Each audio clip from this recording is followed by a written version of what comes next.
Allahumma sholli wa sallim ala nabiyyina habibina Muhammadin sallallahu alaihi wasallam wa ala alihi washabihi asma'in amma ba'du. Semua yang kami hormati, ada Pak Rektor, ada Rektor Senior Pak Arsoyo, ya teman-teman direktur, dosen semua yang saya hormati. Tadi katanya mau naik kelas ya. Kalau naik kelas dari rumah saya niatkan mari mengkaji diroyah. Diroyah itu melogikakan riwayat. Jadi misalnya kita sering dengar Rasulullah SAW sering ngendikan kalian masuk surga itu bukan hanya berdasar amal, tapi berdasar anugerah Allah Subhanahu wa Ta'ala. Oke, kita sepakat amal kita, perilaku kita, ibadah kita andaikan dikompensasi dengan nikmat yang Allah berikan tentu tidak seimbang. Untuk membayar itu saja sudah lunas. Jadi Anda semua tidak berhak masuk apa? Surga. Hingga di beberapa riwayat dijelaskan ada orang yang 500 tahun ibadah nggak pernah maksiat. Ditanya sama Allah, kamu masuk surga karena apa? Karena ibadah saya ya Allah. Ya sudah, surga kamu 500 tahun saja karena ibadah kamu 500 tahun. Ini cerita umur-umur orang dulu. Ya Allah, katanya surga engkau ini selamanya. Ya kalau yang selamanya itu rahmatku. Kalau amal kamu terbatas ya surganya sesuai amal kamu ya terbatas. Ya sudah ya Allah, berarti masuk saya surga saya ini karena fadl engkau, karena anugerah engkau. Itu namanya apa? Diroyah. Diroyah itu satu kajian analisis di mana kita percaya riwayat, tapi kemudian punya logika, punya diroyah. Ini penting supaya tauhid kita ini kuat. Jadi dulu ada orang yang sangat cerdas, namanya Jubair bin Mut'im. Dia saking cerdasnya, juga kaya, juga tokoh, dikirim sebagai delegasi pembebasan Asra Badrin, tawanan Badar. Kemudian pas datang ke Masjid Nabawi, Nabi delalah pas baca Wattur wa kitabim mastur. Sampai pada titik Nabi baca Am khuliqu min ghairi syai'in am humul khaliqun. Apakah penciptaan yang sedemikian canggih itu dimulai tanpa perwujudan, tanpa sesuatu yang real, yang maujud? Orang itu langsung bersimpuh matur, ya Rasulullah saya Islam. Kada qalbi yatir, hampir hati saya, otak saya, pikiran saya itu terbang. Karena logika yang dibangun ateisme misalnya, kalau alam raya ini dimulai dari nihilisme, berarti logikanya apa? Al-adamu yakhluqu maujudan. Alam raya ini kan maujud, maujud itu ada. Kalau yang lebih dulu itu ketiadaan, berarti ketiadaan menjadi sebab kewujudan. Kalau dalam bahasa Arab itu al-adamu yakhluqu maujudan, sesuatu yang harusnya nggak jadi faktor karena ketiadaan menjadi faktor sesuatu yang nyata. Itu kan nggak masuk akal. Ya kalau alam raya ini ada al-adam sing yasbiku maujudan, berarti alam raya ini al-adamu yakhluqu maujudan, sesuatu yang tidak ada menciptakan yang ada. Dengan logika itu terus kita ngaji. Diajari sama guru-guru kita, sifat dasar Allah itu maujud. Allahu maujudun qadimun. Terus masuk. Yang harus distatuskan pertama dari Allah itu apa? Maujud, wujud. Karena dengan wujud ini layak menjadi penyebab adanya alam raya ini. Sehingga ketika kita menolak faham nihilisme atau ateisme, faham tanpa Tuhan, tanpa pencipta awal, kita punya diroyah. Bahwa tidak mungkin ketiadaan ini menjadi sebab perwujudan alam raya. Itu am khuliqu min ghairi syai'in. Masa alam raya ini diciptakan tanpa sebab yang nyata, yaitu wajibil wujud. Siapa itu? Allah Subhanahu wa Ta'ala. Begitu juga menyangkut sholawat. Orang boleh beda pendapat tentang redaksi sholawat. Ada yang sholli ala Muhammad, ala Sayyidina Muhammad, Nabi Muhammad. Monggo lah, masalah redaksi saja. Tapi setelah dianalisis, Nabi itu Pak Rektor jadi Nabi setelah Nabi Isa saking dihormatinya sampai dituhankan. Juga jadi Nabi yang ada cerita masih hangat, orang Yahudi itu bunuh Nabi. Jadi yang satu mendudukkan Nabi sedemikian tinggi sampai kayak Tuhan, yang satu menjatuhkan Nabi sedemikian rendah sampai dibunuh. Kayak apa susahnya jadi Nabi Muhammad SAW. Kemudian dengan gampang hadatin agama ini bikin syariat yang bernama sholawat. Redaksinya monggo lah sesuai tradisi masing-masing. Allahumma sholli ala Muhammad, Allahumma sholli ala Sayyidina Muhammad, ala Nabiyina Muhammad, monggo lah. Tapi yang jelas redaksi ini kalau di diroyah dikaji, Allahumma itu Tuhan, Tuhan itu pemberi. Wa Muhammadun wa in jalla qadruh abdun min ibadi. Muhammad apapun tinggi derajatnya tetap berstatus hamba. Sehingga agama ini terjaga oleh sihotus sholawat. Agama ini terjaga oleh redaksi sholawat. Yaitu Allah tetap pemberi sebagai Tuhan yang enggak tersaingi, la syarikalah. Rasulullah Muhammad wa in jalla qadruh, apapun prestasinya, bisa mi'raj, bisa apa saja, tetap seorang hamba yang butuh muhtajun ila rahmatih. Jika redaksi Allahumma sholli ala Muhammad ini mengukuhkan yang Tuhan tetap Tuhan, hamba pilihan tetap hamba pilihan. Tentu dengan redaksi ini kemudian kita mendudukkan Nabi benar-benar posisi terhormat. Itu orang yang paling berhak dapat askat tahiyat, mendapat penghormatan Allah paling tinggi, yaitu Rasulullah Muhammad SAW. Dan itu diulang-ulang oleh Allah. Subhanalladzi asra bi abdi. Status hamba ini diulang. Lagi-lagi ini bernama diroyah. Bernama apa? Contoh ketiga misalnya fihi ayatum bayinatum maqamu Ibrahim. Dulu orang Yahudi itu ada diskusi masif. Syaratnya Nabi itu mbah-mbahnya harus Nabi, harus keturunan Nabi. Kemudian semua Nabi rata-rata di Palestina, di Syam. Lalu Muhammadnya asal-usulnya dari mana? Tahu-tahu orang Arab kok Nabi, padahal orang Arab itu dulu jahiliyah. Alhasil terus diceritakan bukti Muhammad ini turunan Ibrahim adalah ada jejak kaki Nabi Ibrahim di dekat apa? Ka'bah. Fihi ayatum bayinatum maqamu Ibrahim. Kalau Nabi Ibrahim pernah di Mekah, artinya beliau pernah meninggalkan turunan yang di Mekah. Itu bernama Nabiuna Muhammadun sallallahu alaihi wasallam. Itu disebut fihi ayatum bayinatum maqamu Ibrahim. Nah, itu namanya diroyah. Diroyah itu satu perilaku keseharian kita beragama, kemudian tahu logikanya. Yang keempat misalnya mangkana yu'minu billahi wal yaumil akhir falyukrim apa? Jahro. Orang yang iman karena Allah dan Rasul maka memuliakan tetangganya. Andaikan pakai hukum sosial, tentu kalau tetangga kita baik, kita baik. Kalau kurang baik kok kurang penggawean kan gitu. Tapi dulu itu pernah ada seorang ulama itu dibully ya, dikerjain sama anak muda tetangganya.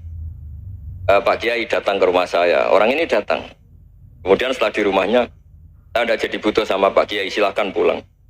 Itu Kiainya senyum menikmati. Dan itu terulang 3 kali. Dibully seperti itu, dikerjain terulang 3 kali. Lalu tetap Kiainya tuh asik, seneng sekali.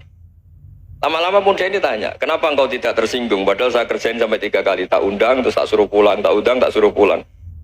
Kata Kiai tadi, yang memerintahkan baik sama tetangga itu Allah. Jadi saya nikmati ketika bisa baik sama Anda. Tidak ada urusannya dengan perilaku Anda yang menolak saya. Nah itu terus kita tahu, memang motifnya kita baik sama tetangga karena iman sama Allah dan Rasul, bukan hukum kompensasi sosial. Jadi kalau mau diteruskan Pak Rektor, saya ngajar di sini ya karena perintah Allah, itu orang alim harus ngajar, bukan karena perintah Rektor. Kalau diteruskan, ya saya mohon juga gitu para dosen, para karyawan di sini, kalau nggak khianat dengan UI itu karena takut sama Allah, jangan takut sama Rektor. Kalau Anda baik juga karena Allah, jangan baik karena apa? Rektor. Bagaimanapun ya semua kita ini makhluk. Makhluk itu la yadurru wa la yanfa. Begitu juga melihat Indonesia. Melihat saya ini kan ikut di UI itu lama sekali, ikut sama Profesor Zeni dari Profesor Zeni nulis tafsir. Mungkin Pak Hersoyo tahu banyak, dulu Pak Lutfi ya tahu banyak. Tapi saya memang nggak pernah terbuka karena ya memang nggak ingin sebenarnya. Kondisi ini kondisi darurat. Sehingga saya tahu cara berpikir Profesor Zeni, ya tahu komitmen beliau pada UI. Dan pendiri UI memang ya banyak yang dari tokoh NU, Muhammadiyah, dari tokoh-tokoh ormas yang lain memang didirikan banyak orang. Hingga UI memang nggak milik ormas apa tertentu. Dari satu sisi memang baik, nggak dikuasai ormas tertentu, tapi nanti kalau keterusan ya nggak berbentuk karena ya sudahlah dikelola saja, sambil jelas, sambil kadang nggak jelas, yang penting ikhlas tadi. Karena kalau terlalu asobia itu jadi repot. Kita ini yang nekuni fikih itu tahu kalau udah kuno itu madhabnya Hanafi, kuno itu madhabnya Syafi'i. Tahu-tahu seakan-akan Imam Syafi'i itu NU, Imam Abu Hanifah itu Muhammadiyah. Padahal ini orang-orang yang sebelum NU dan apa? Muhammadiyah. Jadi kalau kita yang nekuni ilmu itu biasa saja dengan perbedaan. Tapi kalau orang-orang yang nggak siap dengan perbedaan itu sampai Allah disifati Ta'ala itu tidak terima. Padahal Ta'ala itu maknanya Maha Luhur, yang Maha Agung. Jadi ada seorang kiai kebetulan pidato pertama Pak Rektor. Assalamualaikum warahmatullahi ta'ala wabarakatuh. Mubalik kedua ini nggak terima karena itu dianggap bid'ah ada Ta'ala. Hanya dia bilang Assalamualaikum warahmatullahi ta'ala wabarakatuh. Itu saking asobiahnya itu Allah ditambahi Ta'ala itu tidak terima. Padahal Ta'ala itu maknanya Maha Agung. Nah itu kan jadi repot kalau asobia gitu. Kalau kita ngadepi perbedaan itu biasa saja. Karena kita mungkin bacanya banyak, lihat hal-hal seperti itu ya biasa saja. Karena dulu itu perbedaan itu urusan sudut pandang. Ya saya ulang lagi, perbedaan itu sudut.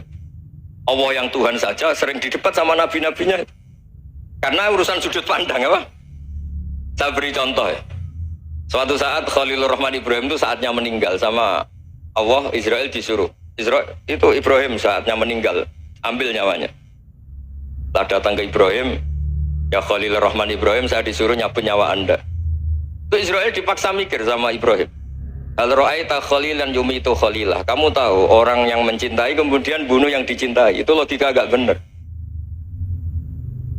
Akhirnya Israel kan gak biasa debat, kan gak dilatih debat, gak pernah ikut lomba UI debat ilmiah. Dia taunya nyambut nyawa aja. Kembali ke Allah. Ya Allah, kata Ibrahim, hal ra'aita khalilan yumitu khalilah. Masa kekasih bunuh yang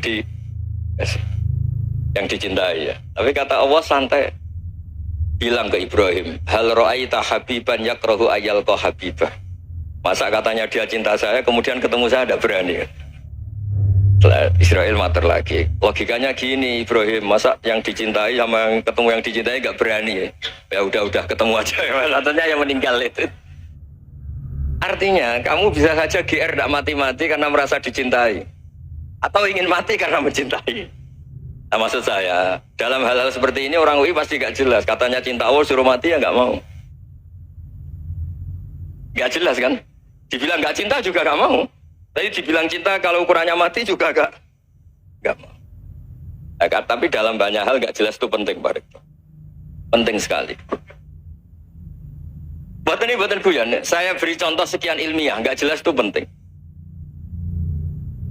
Rasulullah SAW itu dalam banyak hal itu disuruh Allah, memang disuruh supaya ngambil sikap seperti itu. Karena Allah itu punya otoritas penuh untuk bikin orang itu baik atau tidak baik. Wahsy itu yang membunuh Sayyid Hamzah, orang paling dicintai Nabi, di antara yang dicintai Nabi. Qatalahu Wahsyun, dibunuh oleh Wahsy. Nabi secara basarnya itu gak suka sama Wahsy. Sampai cara lahir ya ingin, corong Jawa ingin masuk nol.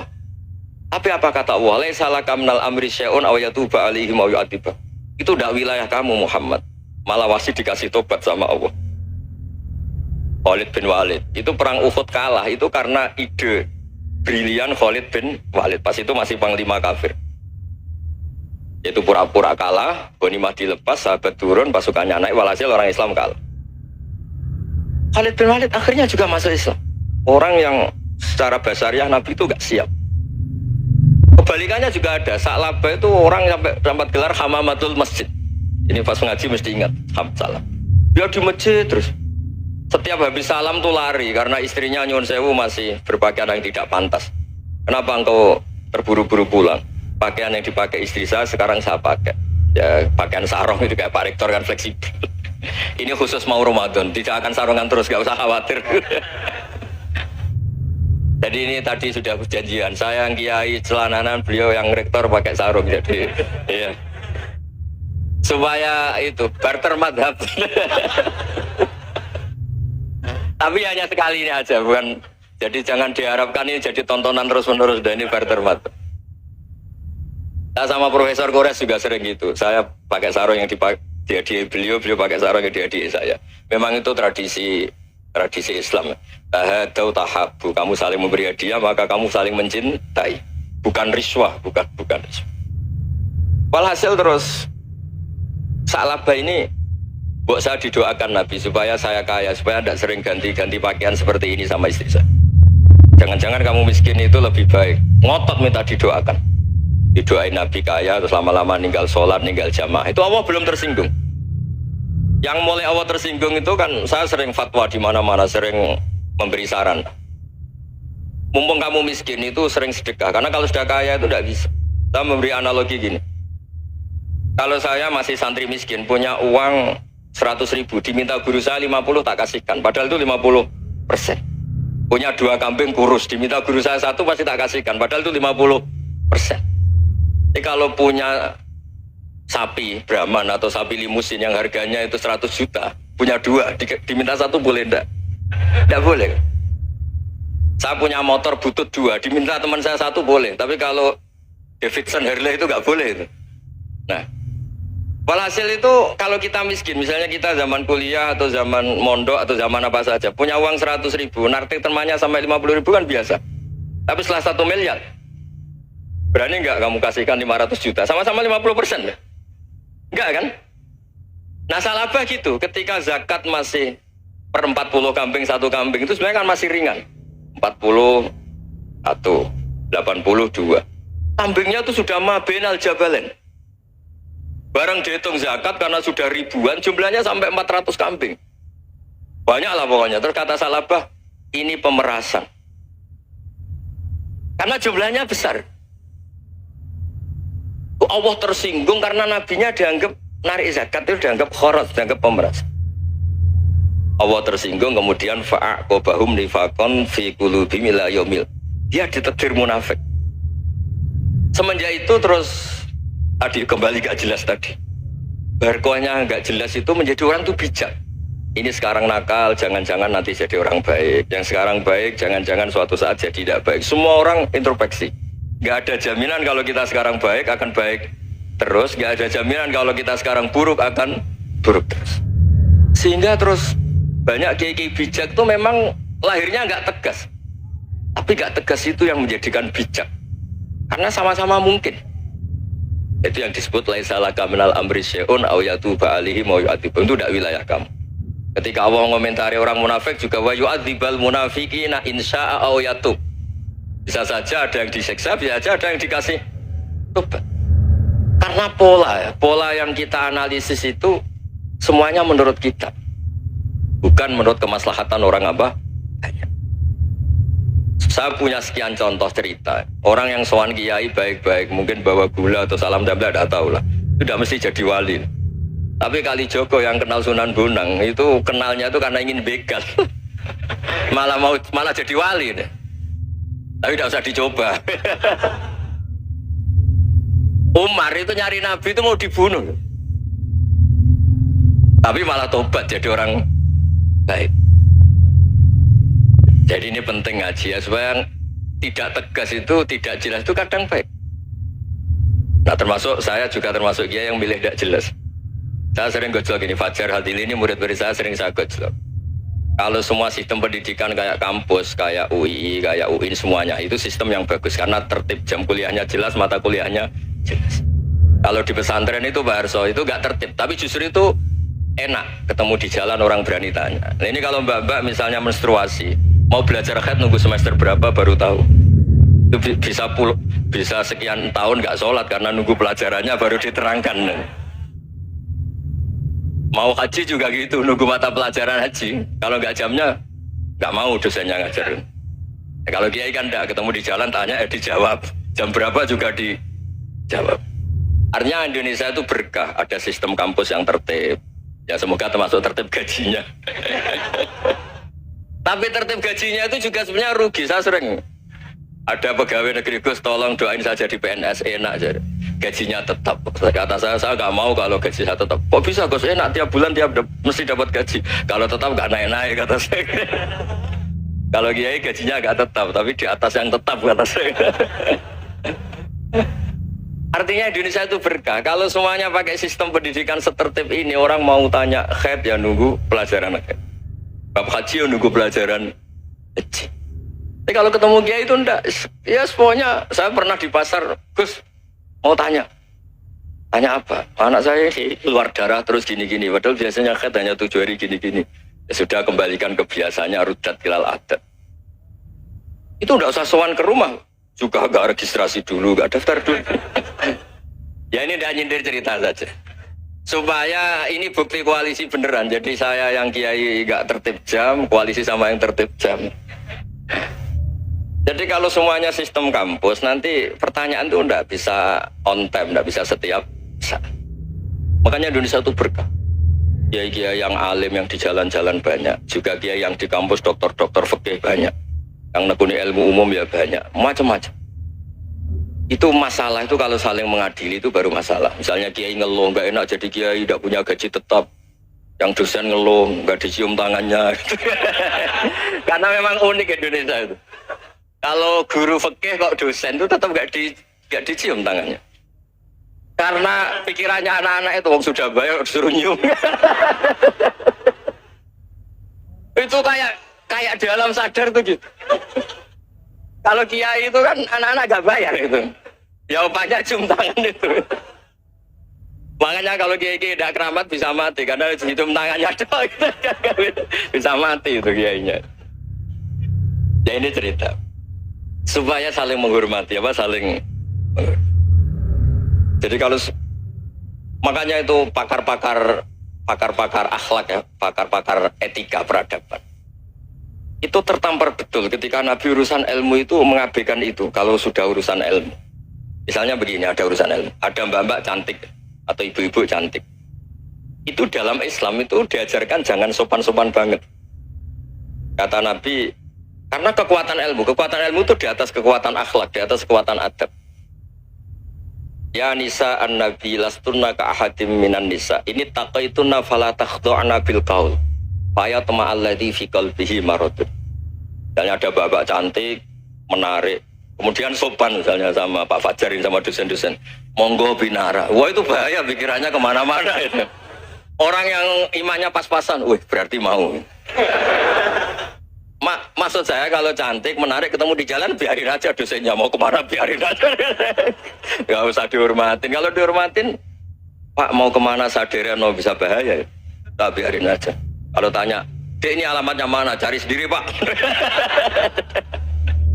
Karena hanya dengan cara itu si Pak dosen ini gak kepikiran.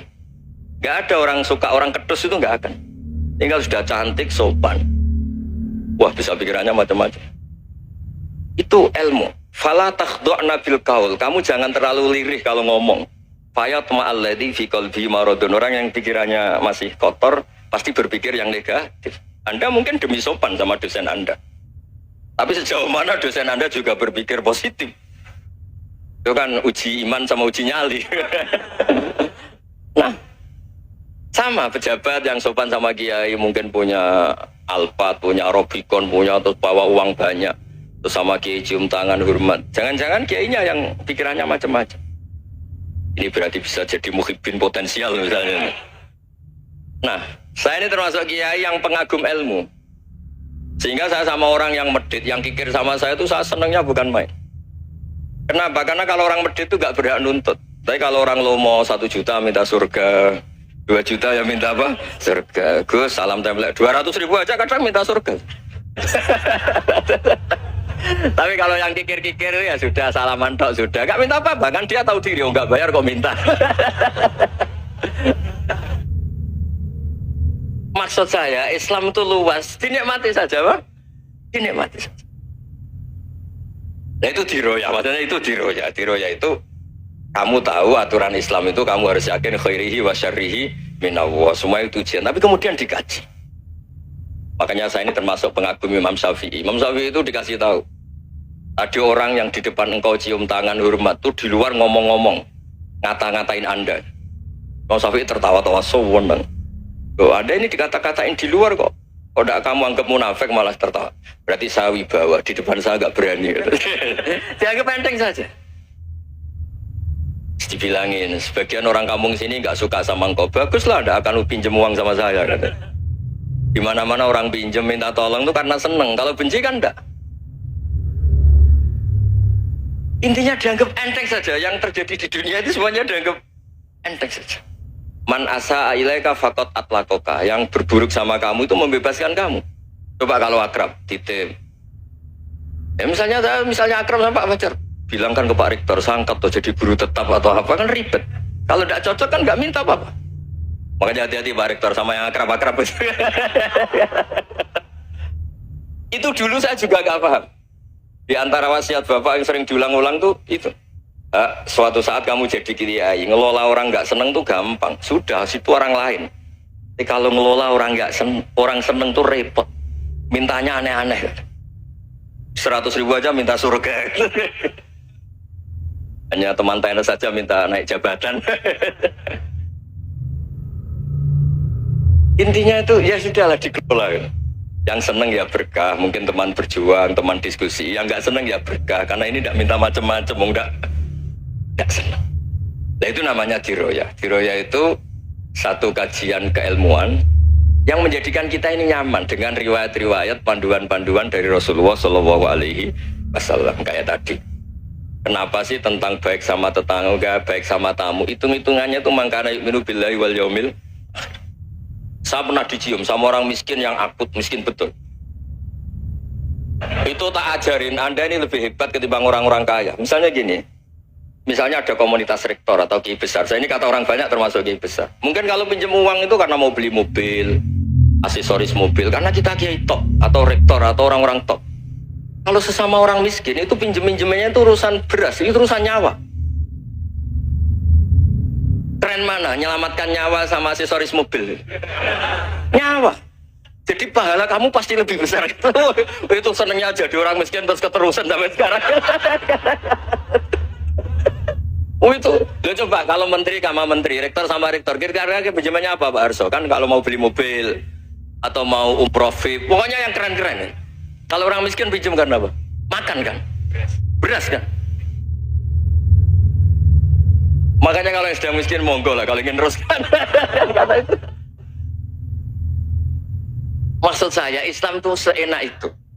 Islam itu segampang itu. Sudahlah yang sedang miskin ya keren. Karena sekali sosial itu urusannya apa? Nyawa. Tapi kalau miskin semua ya Indonesia bisa tutup kan. Ya sudah yang kaya-kaya itu saya mengatakan Indonesia karena bayar pajak yang menjadikan Indonesia berjalan. Tapi ya dipakai yang benar. Nah, begitu seterusnya. Ada kiai miskin cerita ke kita. Terus enak jenengan alim, terus punya santri banyak, bisa ngajar di mana-mana. Saya bilang, hebat kamu. Dia hidup di daerah tertinggal. Itu yang diajarkan kan hanya tauhid. Kan nggak mungkin desa tertinggal baca fikih perbandingan madhab. Kan nggak mungkin. Kalau yang kayak Pak Fajar, Pak Sadali kan nggak mungkin. Fikih perbandingan apa? Madhab. Menyorot madhab dunia hukum. Kayak yang itu kan nggak benar. Tapi pertanyaannya, yang menyelamatkan masuk surga itu tauhid apa perbandingan madhab? Tauhid. Ini hanya mengajarkan fardu kifayah sunat-sunat. Ini Anda mengajarkan fardu ain. Surganya dulu kamu. Oh terus senangnya jadi kayak gitu. Karena yang diajarkan apa? Tauhid. Sementara kita yang gaya-gaya ini ajarkan perbandingan apa? Ada studi banding ke Al-Azhar kemana-mana. Ini enggak tauhid. Dari orang nyembah pohon jadi nyembah Allah Ta'ala. Keren enggak? Keren. Jadi terus kayak gitu sama saya senangnya bukan mereka, karena tak bilang. Tapi ada yang agak kurang ajar, tanya saya. Kalau itu hebat, kenapa Gus gak mau jadi kayak gitu? Waduh. Wah ya repot kalau bertanya. Terus tak jawab, kalau saya jadi kayak gitu, kamu ngangsu ilmu dari mana coba? Ya dari jenengan, ya kalau sama gobloknya ada bisa. Ya sudah, Gus aja jadi kayak besar. Maksud saya, ya sudahlah kita begini seperti yang saya ajarkan di sini, saya sarankan. Supaya orang itu tahu. Ini namanya diroyah, apa? Makanya kata Imam Ghazali itu kalau kamu ingin sopan gampang melihat anak kecil, wa aqallu minni dzamban, dia dosanya lebih kecil. Karena masih kecil kan, tentu secara dosa enggak banyak. Kalau melihat orang yang tua, wa aktsaru minni ibadatan, dia tentu ibadahnya lebih banyak karena umurnya lebih banyak. Sehingga terus semua orang lain tuh di depan kita itu hebat. Ya semua orang lain sama, misalnya Pak ini rektor, Pak Fathul Wahid rektor. Tanggung jawabnya lebih banyak, berarti pahalanya lebih banyak. Tapi sama, ketika melihat Nyon Sewu, melihat pegawainya yang secara lahir di bawahnya, ini tanggung jawabnya nggak banyak, pasti salahnya juga enggak. Itu yang diajarkan Rasulullah SAW, sehingga enak lah. Tapi kalau kita melihat orang lain selalu salahnya, itu pecundang. Allah saja tidak seperti itu kan, amal baik ya ada khairan, amal buruk ya ada saron, semuanya dilihat oleh Allah Subhanahu wa Ta'ala. Saya itu punya teman Gus, agak beling, agak seenaknya, belum miskin. Wah itu seenaknya betul, kayak kenal Tuhan sudah. Tak tanya, kenapa kamu seenaknya? 1 bulan tuh labanya bisa 200 juta sampai 500 sampai 1 miliar. Saya itu Gus, setelah duha itu perkembangannya bagus. Salat duha itu. Saya pernah miskin kan, kata apa? Ingkana rizki fisama wa ingkana qalilan, ya kalau fisama fa'anzilu, terus wa ingkana qalilan fakasirhu, kalau sedikit perbanyak. Ini trennya sudah benar semua. Nah, wa ingkana apa? Ya haroman fatahirhu, kalau haram yang kau sucikan. Makanya saya seenaknya, kalau qalilan sudah fakasiru, paling trennya yang nggak benar juga fatahirhu, kata Mas. Dia yakin kalau yang nggak benar-benar sudah disucikan Allah, karena yang lain-lain sudah dari miskin sudah kaya, qalilan sudah fakasiru, paling yang haroman juga sudah fatahirhu gitu. Tak tanya, lah kamu kok tahu? Polanya sudah ada Gus, karena sang qalilan. Kamu sembrono sama Tuhan kok begitu kan? Tapi apapun itu seneng saya sering salah teh, makanya saya mohon yang sekarang miskin, sedang miskin itu ya tidak usah nyesal banget. Kalau ingin kaya monggo lah, namanya orang juga ingin ya, tapi Anda harus bangga. Sosial antar kalian adalah urusan nyawa, dan itu pahalanya luar biasa. Supaya kita, nah yang kaya-kaya juga boleh GR lah, karena pembayar pajak. Dan itu bisa menyelamatkan apa? Indonesia Raya. Begitu seterusnya. Itu yang diajarkan Nabi, antawadu'u hatta la yabghiya ahadun ala ahadin. Kamu semua harus tawadhu sehingga antar kalian tidak saling tidak sopan, tidak saling liar, tidak saling mendolimi. Termasuk tadi sikap gak jelas tadi. Orang dolim yang sekarang dolim bisa saja tobat, yang sekarang soleh bisa saja nanti. Semuanya itu mungkin. Kita diajari ya muqallibal qulub tsabbit qalbi ala dini. Jadi keliru kalau kita dalam banyak harus tegas, nggak mesti. Al halalu bayyinun wal haramu bayyinun. Tapi ada wa bainahuma umurun mustabihat. Ada yang wilayahnya itu abu-abu. Misalnya ada perempuan cantik, misalnya contoh paling gampang. Kalau kamu ajari secara serius, kamu bisa aja tergoda jadi fitnah. Tapi kalau orang soleh gak berani ngajarin, kemudian digunakan orang fasik, malah menjadi orang nakal, kita juga tanggung jawab. Kamu mau tegas gimana? Wilayahnya sama-sama mungkin.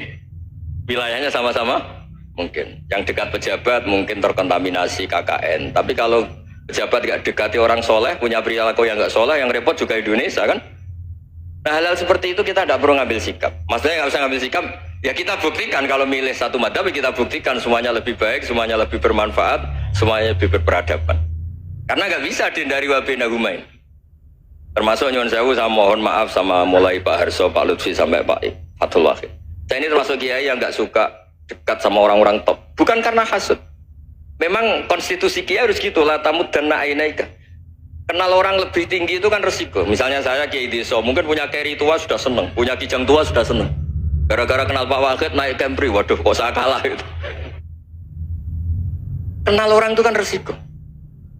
Mungkin dosen-dosen sini kalau kenal saya di Rembang juga resiko. Di sini gak ada cium tangan, biasa dosen, wah gak enak jadi dosen. Jadi memang harus dibatasin.